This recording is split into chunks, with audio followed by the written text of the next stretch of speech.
오늘 우리가 봉독한 시편 46편 말씀을 통해서 우리 제목을 한번 따라올까요? 하나님이 도우시리라. 우리 두 손 올려들고 우리 주일날 고백을 하나님께 올려드리겠습니다. 시작. 나는 하나님께 사랑받는 존재입니다. 나는 오늘 하나님의 말씀을 듣습니다. 하나님의 말씀에 능력이 있습니다. 하나님 말씀에 생명이 있습니다. 들은 만큼 변합니다. 들은 만큼 성장합니다. 들은 만큼 행복해집니다. 아멘. 할렐루야. 저는 여러분의 목사로서 여러분이 정말 행복해졌으면 좋겠어요. 행복한 삶이 되기를 원합니다. 늘 하나님의 말씀이 들려지길 원하고 그 말씀 가운데 거하기를 축복합니다. 한 충청도 이발사분이요, 미국으로 이민을 가게 되었습니다. 이 이민을 가다 보니까 할 수 있는 게 없잖아요. 배운 게 이발이었기 때문에 이발소를 딱 차려놓고 손님을 기다리는데 미국 사람이 들어온 거예요. 근데 이분이 오자마자였기 때문에 영어를 전혀 할 줄 모릅니다. 그래도 손님이 왔으니까 어떻게 해요? 충청도식으로 인사를 합니다. 와시유 이렇게 인사를 했어요. 근데 이 영어의 이 발음이 비슷한 단어가 있어요. 와시유라 그래서 너 뭘 보고 있냐 이렇게 미국 사람은 들은 거예요. 그러니까 이 사람이 오자마자 뭘 봤냐면 거울을 봤어요. 그래서 난 미러 이렇게 얘기합니다. 근데 미러가 거울이란 말이에요. 이 어떻게 했냐면 바리깡을 들더니 그 사람의 머리를 다 밀어버렸어요. 왜냐하면 이제 미러라고 이렇게 했기 때문에. 사실 영어하고 이렇게 한국말 발음이 이렇게 비슷해서 이런 해프닝이 벌어지게 됐는데요. 우리 그런 의미에서 우리 옆에 사람들에게 인사하겠습니다. 와시유. 네, 와시유. 잘 오셨슈. 할렐루야. 여러분, 오늘 이 예배 가운데 여러분 무엇을 보시길 원하십니까? 여러분, 우리가 사람 만나는 것도 좋아요. 그렇지만 정말 하나님을 만나시고, 할렐루야, 하나님의 영광을 바라보는 오늘 이 귀한 예배가 되기를 주님의 이름으로 축원드립니다. 우리가 잘 알고 있는 미국의 유명한 부자죠. 록펠러라는 분이 계십니다. 이분은 33살 때 이미 억만장자가 되었다고 합니다. 그리고 50세 때 전 세계에서 가장 돈이 많은 사람이 되었습니다. 그가 이렇게 성공한 비결은 무엇일까요? 예, 물론 사업을 잘했기 때문에 그런 거예요. 그러면 어떻게 해서 사업을 잘했을까? 그의 자서전에서 뭐라고 얘기하냐면 나는 어머니께서 가르쳐 주니 이 10가지 교훈대로 사업을 했기 때문에 이렇게 큰 성공을 거둘 수 있었다라고 얘기합니다. 여러분 인터넷에서 찾아보면 록펠러 어머님의 10가지 교훈이라는 글이 다 나오게 되는데 그 중에 첫 번째가 뭐냐면 그 어머니께서 록펠러에게 항상 철저하게 11조 생활을 할 것을 얘기하셨어요. 그래서 이 록펠러는요 11조 생활을 정말 철저하게 이렇게 한 걸 볼 수 있습니다. 그리고 주일 예배를 반드시 지켜라. 어떤 일이 있어도 어떤 사업이 바빠도 너는 반드시 주일날 성수를 해야 된다는 것을 가르칩니다. 그리고 세 번째로 가르쳤던 것이 뭐냐면 무슨 일을 당하든지 기도하면 하나님이 도와주신다라는 그 이야기를 해준 거예요. 10가지였는데요. 그 10가지 중에서 무려 8가지가 다 신앙과 관련된 이야기인 것을 볼 수 있습니다. 실제로 이 록펠러가 처음에 정미소 직원으로 일을 했었는데 그때 뭐 몇 달러 받지 않는 그냥 거의 일용직 수준의 그런 직원에 불과했다고 합니다. 그런데 25살 때 굉장히 저렴하게 나온 탄광이 하나 있었던 거예요. 갖고 있는 모든 재산을 다 떨어가지고 그 탄광을 샀어요. 그런데 잘못 산 거예요. 사기를 당한 거예요. 여러분 석탄을 캐려고 그 탄광을 샀는데 몇 번 캐다가 그 석탄이 그냥 바닥 나버린 거예요. 아무리 캐도 석탄은 나오지 않고 그냥 돌만 나오는 그런 빈 광산을 사버리고 만 겁니다. 그래서 결국 가지고 있었던 투자 자금도 다 날리고 또 광부들은 폭도로 변해서 임금을 달라라고 이렇게 요청을 하고 아침 저녁으로 빚독촉에 시달릴 수밖에 없었습니다. 여러분 우리 주변에도 이렇게 사업하시는 분들 보면요 어음을 막을 때 그리고 또 한 달에 한 번씩 그 직원들 월급을 줄 때 머리가 지긋지긋 아프다고 그러잖아요. 이렇게 사업을 하는 게 참 힘들고 어려운데 보통 이렇게 록펠러처럼 이러한 상황에 처하게 되면요 대부분 그냥 자살을 생각을 합니다. 그런데 이 록펠러는요 그런 생각을 갖지 않았어요. 그 대신에 어머니께서 가르쳐 주신 대로 그는 어려운 일을 당할 때 하나님께 기도해라 라는 이 말씀에 순종해서 기도하기를 시작해요. 아침 저녁으로 간절하게 부르짖습니다. 하나님 도와주세요. 하나님 도와주세요. 어떡할까요? 하루 기도하고 이틀 기도하고 계속 기도하는데 어느 날 하나님께서 그 록펠러 마음속에 하나님께서 말씀해 주신 거예요. 뭐라고 말하냐면 더 깊이 파라, 때가 되면 거둘 것이다 라고 얘기하는 거예요. 근데 이게 한 번만 그런 음성이 드는 게 아니라 여러 번 반복하면서 너무나 명확하게 록펠러야 더 깊이 파라, 그러면 때가 되면 이룰 것이다, 이 말씀을 하나님께서 주신 거예요. 그래서 다시 그는 탄광으로 갑니다. 아무리 캐도 나오지 않았던 그 탄광이었는데 열심히 그 삽질을 하면서 그 탄광에서 계속 돌을 캐내는데 하루 지나고 이틀 지나고 며칠이 지나는데 어느 날 갑자기 뻥 하더니 시커먼 물이 올라오는 거예요. 여러분 뭐죠? 석유예요. 여러분 탄광은 나오지 않았지만 거기에 석유가 나오는데 또 매장량도 어마어마하면서 그때부터 이 록펠러가 여러분 부자가 되었다라고 합니다. 여러분 록펠러의 기도에 하나님 응답해 주신 거예요. 여러분 우리의 삶에 이렇게 록펠러처럼 우리가 조금만 더 파면 더 많은 축복을 받을 수 있는데 그러지 못한 케이스가 얼마나 많을까요? 오늘 그렇게 저와 여러분이 정말 하나님께 기도하여 응답받는 오늘 귀한 삶 되기를 주님의 이름으로 축복합니다. 오늘 시편 46편도 바로 그러한 말씀이에요. 하나님께서 우리를 도와주시겠다라고 말씀하십니다. 우리 하나님께서 우리를 도우심을 믿으십니까?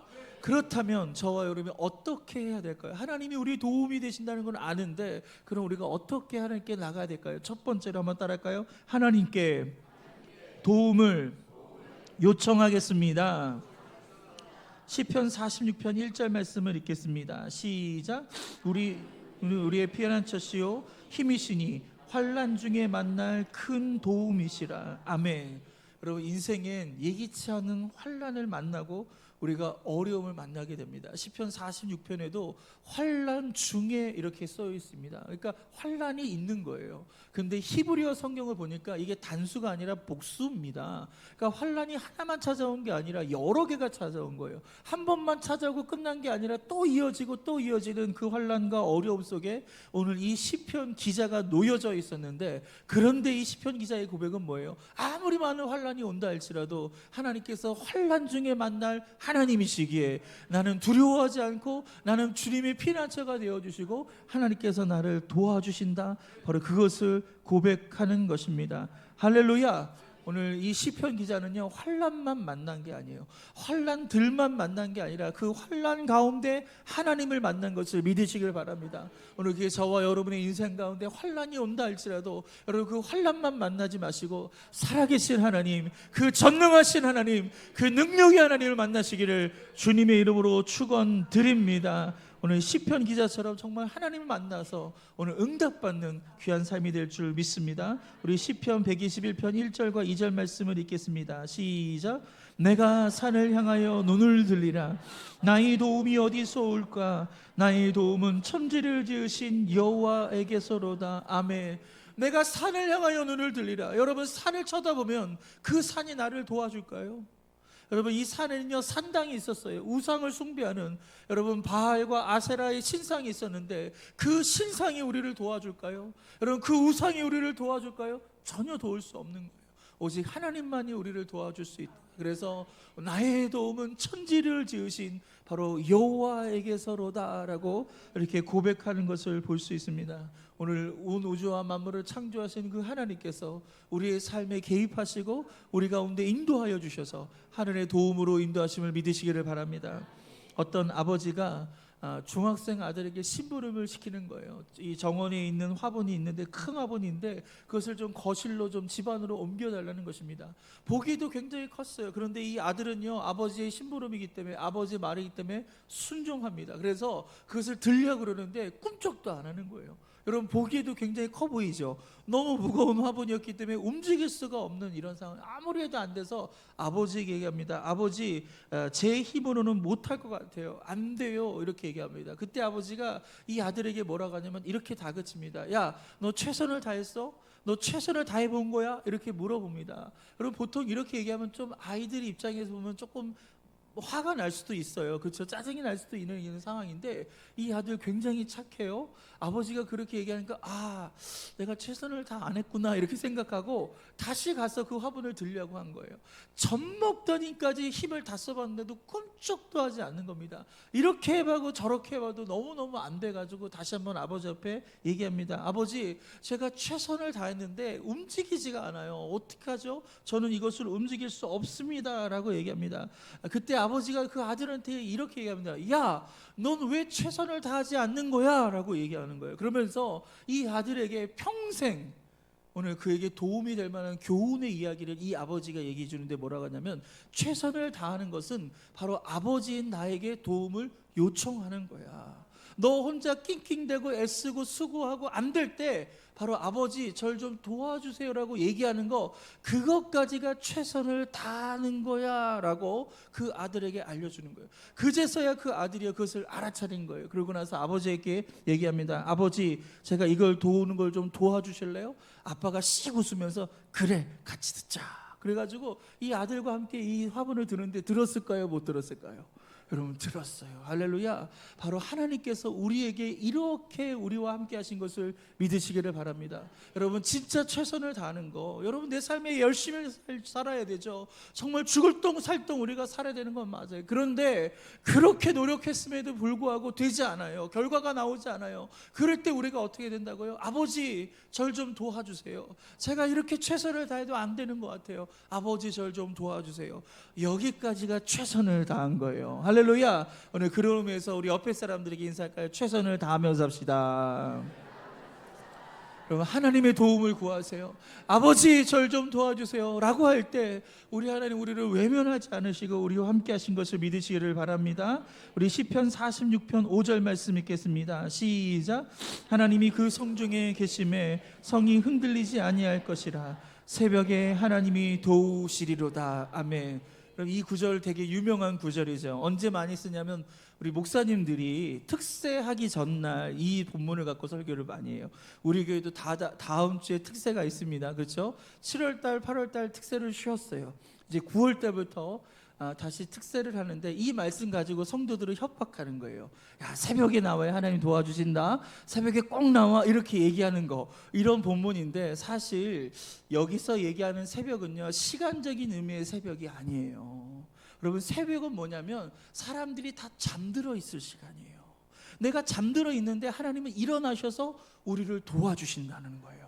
내가 지쳐 쓰러져 있는데 하나님은 우리를 일으켜 주셔서 우리를 도와주신다. 바로 그것이 새벽이에요. 여러분, 우리가 인생을 살 때 마치 한밤중에 있는 것 같이 깊은 잠에 우리가 빠져들 때가 있단 말이에요. 아무것도 하기 싫고 막 다 귀찮고 너무나 괴로운 그러할 때, 그럼에도 불구하고 하나님은 그 새벽을 깨워주셔서 우리를 위하여 일하시고 우리를 도와주시는 놀라우신 하나님이신 것을 믿으시기를 바랍니다. 오늘 그렇게 우리는 하나님을 적당히 신뢰해서는 안 되는 거예요. 여러분, 하나님을 제대로 신뢰하시고 절대적으로 신뢰하시기를 바랍니다. 우리 고백할까요? 하나님을 절대적으로 신뢰하겠습니다.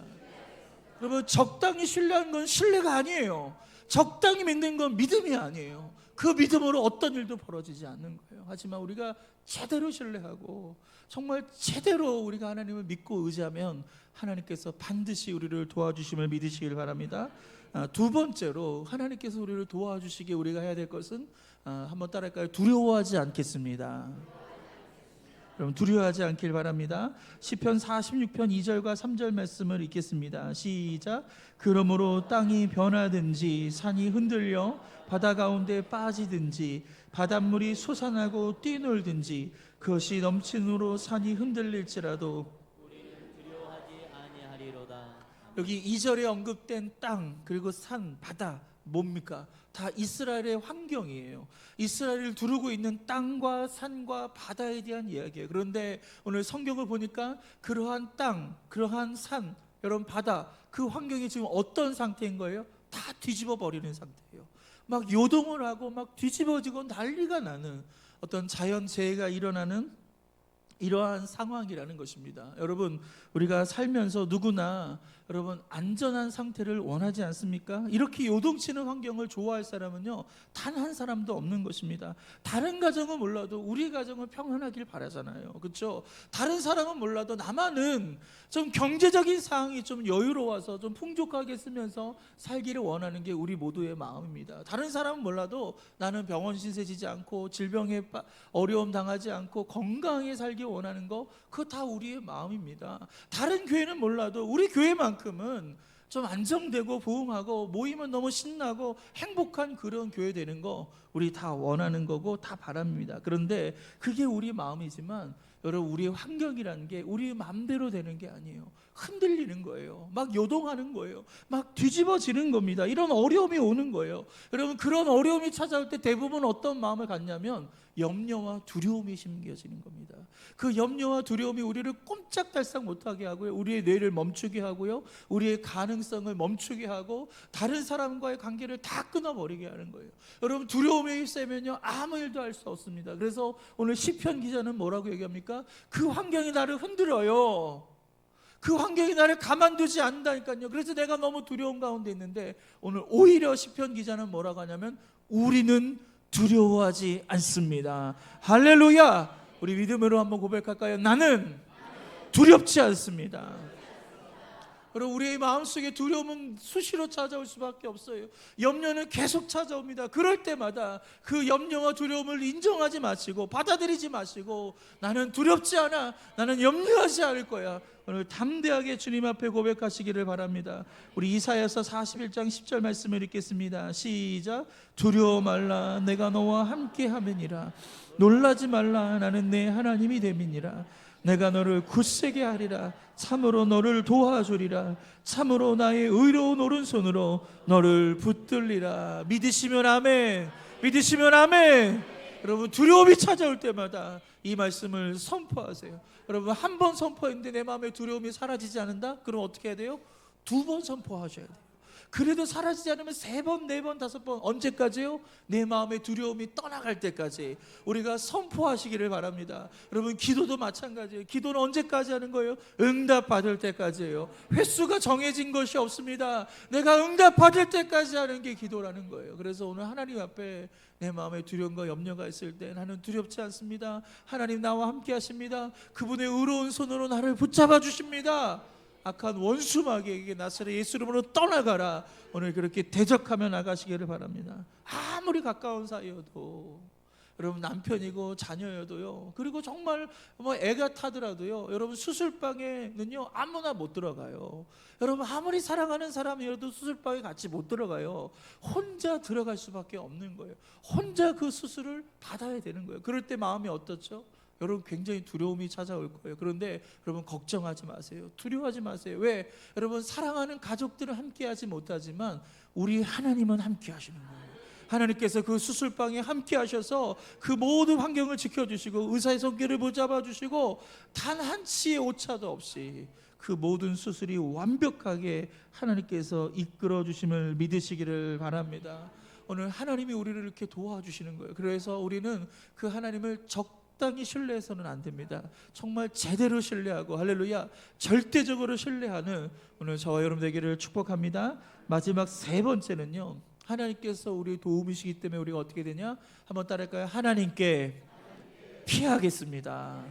여러분 하나님께 피하시기를 바랍니다. 우리 시편 46편 7절 말씀을 읽겠습니다. 시작. 만군의 여호와께서 우리와 함께 하시니 야곱의 하나님은 우리의 피난처시리로다. 여기 셀라라는 단어가 있는데 이 셀라를 읽을까요? 안 읽을까요? 여러분 성경에 나와 있는데 이 셀라를 발음을 해야 될까요? 안 해야 될까요? 해야 된다는 사람 한번 손 들어볼까요? 용감하셔요. 감사합니다. 안 해도 된다, 안 하는 게 맞다라는 사람도 손 들어볼까요? 손 안 든 분은 뭐예요? 아니 둘 중에 하나는 선택하셔야죠. 맞든지 안 맞든지. 여러분 근데 이 셀라는요 발음을 하는 게 아니에요. 이 셀라는요 음악 기호예요. 여러분 시편은 다 노래입니다. 그래서 악보가 다 있었는데 여러분 악보를 성경에 다 넣을 수가 없기 때문에 그냥 가사만 들어간 거예요. 그렇기 때문에 이 시편에는요 이렇게 인도자에 따라 부르는 노래 막 이렇게 표제어 나와 있잖아요. 그러니까 다 음악인데 이 셀라는 음악 기호예요. 뭐냐면 잠깐 멈춰라, 포즈라고 하잖아요. 잠깐 쉬어라. 그러니까 막 한참 노래를 부르다가 여기선 잠깐 멈추라고 하는 거예요. 그래서 만군의 여호와께서 우리와 함께 하시니 야곱의 하나님은 우리의 피난처 시로로다 하고 잠깐 멈췄다가 그 다음에 8절로 읽는 거예요. 그게 바로 이 셀라라는 기능인데, 여러분 시편 46편에 셀라가 3번이나 나와요. 이렇게 많이 나오는데 여러분 제일 많이 나오는 단어가 뭔지 아십니까? 여러분 시편 46편에서 제일 많이 나오는 단어는요 하나님이라는 단어예요. 하나님이 굉장히 많이 나옵니다. 그 다음으로 많이 나오는 단어가 있는데 바로 피난처라는 단어입니다. 1절에도 피난처가 나오고요, 우리가 방금 읽은 7절에도 바로 이 피난처가 나오는데요. 근데 1절과 7절의 피난처가요 히브리어 단어는 달라요. 각각 다른 히브리어 단어를 갖고 있어요. 그래서 1절의 피난처는요, 여러분이 만약에 길을 걸어가다가 갑자기 폭우가 쏟아졌어요. 예상치 못한 큰 비가 왔어요. 여러분 그 비 맞으시겠습니까? 안 맞죠. 대부분 어떻게 합니까? 건물로 피해요. 그렇죠? 건물로 피신한단 말이에요. 그때 말하는 그 피난처가 피할 곳, 바로 대피 장소를 이렇게 의미하는 거고요. 7절의 피난처는요, 여러분 그냥 피난처가 아니라 산성이에요. 여러분 성이에요. 요새와 같은 것입니다. 그래서 하나님께서 어떤 것이라고요? 바로 우리의 피난처가 되신다는 건 뭐냐면 요새시다, 바로 이 산성이라는 것을 얘기합니다. 적군이 공격해 들어오는데 여러분 방어 체계가 필요하지 않습니까? 바로 이와 같이 하나님께서 산성이 되어서 적의 공격을 효과적으로 막아주신다. 여러분 악한 원수 마귀가 우는 사자처럼 우리를 공격하려고 여러분 덤비고 호시탐탐 노리고 있지 않습니까? 여러분 이럴 때 우리가 어떻게 해야 돼요? 바로 우리의 피난처 되신 하나님, 우리의 산성이 되신 하나님, 우리의 요새가 되신 그 하나님께 피하면 악한 원수 마귀가 우리를 공격하더라도 우리는 안전하게 되는 것을 믿으시기를 바랍니다. 여기서 피한다라는 것은요 단지 장소를 이동한다라는 그런 뜻이 아닙니다. 그것은 뭐냐면 하나님의 힘과 하나님의 방식대로 살아가는 삶을 말하는 거예요. 여러분 세상 사람들은 세상의 방식대로 살아가는 거예요. 여러분 우리 예수 믿는 사람들은요 하나님의 방식대로 이 세상을 살아가는 거예요. 세상 사람들이 문제를 만나요. 그러면 어떻게 합니까? 세상의 방법으로 해결해야죠. 그래서 돈으로 해결하고 여러분 아는 사람한테 찾아가고 지혜를 구합니다. 그런데 저와 여러분은 세상에 살다가 이 땅의 문제를 만날 때 하늘의 방법으로 그 땅의 문제를 풀어내는 사람이어야 돼요. 돈도 필요하죠. 건강도 필요하고 여러 아는 사람도 필요하지만 진짜 중요한 것은 바로 하늘의 방법으로 이 땅의 문제를 해결하는 거다. 여러분 하늘의 방법이 뭐예요? 기도예요. 할렐루야. 하나님께서 우리에게 기도를 주셨어요. 이 기도로 이 땅의 문제를 해결하시기를 원하십니다. 오늘 그렇게 오늘 저와 여러분 어려운 일 당할 때 오늘 하나님께 피하세요. 하나님께 간절히 기도하세요. 하나님께서 우리의 보호막이 되어주시고 우리를 지켜주실 줄 믿으시기를 바랍니다. 시편 46편 10절 말씀을 읽겠습니다. 시작. 이르시기를 너희는 가만히 있어 내가 하나님됨을 알지어다. 내가 문나라 중에서 높임을 받으리라. 내가 세계 중에서 높임을 받으리라. 아멘. 여러분 이 시간 우리가 하나님을 신뢰한다는 것은요 하나님께서 일하실 때까지 기다릴 수 있는 그 마음을 갖는 거예요. 하나님이 이 모든 것을 다 아시고 이 모든 상황을 가능케 하심을 믿으시기를 바랍니다. 그리고 이 모든 상황이요 합력하여 선을 이루게 하시는 놀라운 하나님이신 것을 믿으시기를 바랍니다. 때로는 내가 원하는 답을 하나님이 주시지 않아도요 그 답이 최상의 답이고요 그게 가장 옳은 답이 될 수 있는 거예요. 제가 책을 읽다가 우리 아시아 선교 단체에서 쓴 글을 한번 읽었는데 굉장히 은혜를 받았어요. 그것을 여러분에게 좀 소개하고 싶은데 아시아 오지에서 선교 활동을 하던 선교사님이셨어요. 그 마을에 선교를 하고 있는데 그 마을에 그만 콜레라가 유행을 하게 되었어요. 그래서 급하게 한국에 있는 선교 단체에게 요청하기를 콜레라 약을 좀 보내주십시오라고 전보를 보내게 됐습니다. 그래서 그 선교 단체에서 그 전보를 받자마자 이렇게 어려움이 있을 때마다 도와주는 이 도매상 약국을 하는 집사님이 계시거든요. 그 사장님한테 전화를 걸었어요. 지금 이 아시아의 오지에 있는 어떤 마을에서 선교사님께서 이런 전보를 보내주셨는데 혹시 이러이러한 약을 좀 구해주실 수 있습니까? 그러니까 이 약국을 운영하는 이 집사님께서 그 목록을 딱 보더니 문제 없다고, 이번에도 우리가 도와주겠다고, 그 선교에 도움이 됐으면 좋겠다라고 하면서 그 목록에 맞는 그것을 우리가 잘 포장해서 드릴 테니까 이것을 그냥 잘 전달만 해주세요, 걱정하지 마세요라고 그 선교 단체한테 이렇게 얘기합니다. 아주 훌륭한 신앙을 갖고 계신 분이시죠. 그래서 그 직원한테 얘기합니다. 야, 이런 약을 준비해서 그것을 포장해가지고 저 선교 단체에다 갖다 줘라라고 지시를 했어요. 그런데 그 직원이요, 무슨 생각인지 모르는데 그것을 잘못 약을 넣은 거예요. 깜빡하고 다른 약을 넣은 거예요. 여러분 다른 약이 가면 또 보내면 상관은 없다 이렇게 얘기할 수도 있어요. 시간만 좀 걸리면 된다 그러는데 아니요, 그렇지 않습니다. 만약 잘못된 약을 먹으면요, 오히려 더 큰 문제가 일어날 수 있는 거예요. 그래서 이 사장님이 이것을 알게 되면서 너무너무 염려가 되는 거예요. 저 선교지에 우리가 잘못 보는데 어떡하지 이러는데, 여러분 놀라운 반전이 여기서 일어납니다. 그 약이 그 오지까지 가는 그 시간 속에 그 마을에서 변화가 일어났어요. 뭐냐면 여러분, 콜레라는 다 치료를 받고 뭐가 유행하냐면 장티푸스가 유행을 하게 된 거예요. 그래서 모든 사람들이 다 설사를 하고 고열에 막 잠을 못 자고 막 사경을 헤매고 있는데 그 약을 딱 뜯어보니까 무슨 약이에요?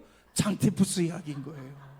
직원이 실수했지만 하나님은 실수하지 않는 거예요. 하나님께서 정확하게 그 마을의 사정을 아시고 오늘 그 직원을 실수에 있어서 오늘 이러한 일들을 이루신 것을 믿으시기를 바랍니다. 오늘도 하나님은 이러한 일들을 행하셔요. 오늘도 하나님은 우리의 삶에 도움이 되어주시고 우리의 삶을 선하게 이끌어주심을 믿으시기를 바랍니다. 때로는 우리가 힘들어서 포기하고 싶을 때 여러분 조금만 더 깊이 파보세요. 할렐루야. 여러분 검은 물이 팍 하고 터질 거예요. 축복의 물이 팍 하고 터질 거예요. 응답의 물이 팍 하고 터질 거예요. 포기하지 않고 기도하면 때가 되면 이루는 놀라운 축복 역사가 임하기를 주님의 이름으로 축원드립니다. 무엇보다 가장 중요한 것은 하나님께서 우리의 모든 상황을 아시고 하나님 우리를 도와주실 수 있는 분이에요. 그래서 우리가 절대적으로 하나님을 신뢰하고 그런 절대적인 믿음을 가질 때 우리 하나님의 귀한 역사가 일어난 것을 믿으시기를 바랍니다.